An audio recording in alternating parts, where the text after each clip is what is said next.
So I think one interesting benchmark which Harshil mentioned here, we were also at 100 crore kind of benchmark ARR basis when we decided to go offline. Our sequence was, beauty is slightly unique that there is a very large assisted channel which is called the BA channel or beauty advisor channel, where there are brand representatives and while the traditional jargon is beauty advisors, we like to consider them as brand ambassadors because she's the front face of the brand when the consumer comes to the store. And many of us have not probably visited. There is a very large GTBA channel which exists in the country, and it is unimaginably large. So our journey actually didn't start from EBOs, it started with BAs. So we started building the channel last year where we said that our first attempt will be that if a customer is entering a beauty outlet, and some of them may have heard the brand, some of them may not have heard the brand, with an assisted selling model, can our sales happen? And there are certain benchmarks in terms of store profitability, when do you break even, etc.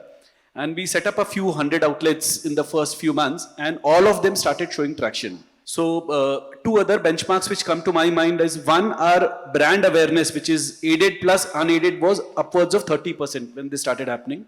The second was, often we try and segregate this performance marketing and brand marketing. Our brand marketing spends had not kicked in a meaningful manner yet when we started going offline. But the performance marketing spends themselves were sufficient to give us a start at least. Obviously, our brand marketing spend started scaling up sometime last year. We had Yami Gautam coming in as a brand ambassador, and that has helped.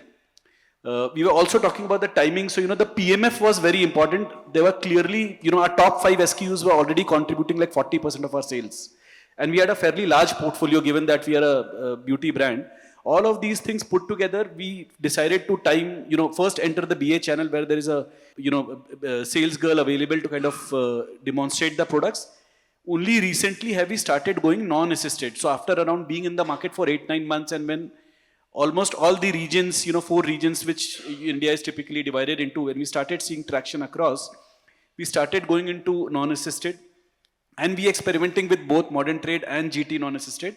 And again, the early traction is sufficient to kind of tell us that numbers are happening, and that is giving us the confidence to scale it out one step at a time. We are very careful in taking one geography at a time and trying to populate that city as much as possible. At the same time, when you go and tie up with a chain like Health and Glow, obviously you have to follow where their stores are. Similarly, we are now present in Reliance and DMart, we're just entering. So all of these channels, wherever their footprint is, we have to follow them.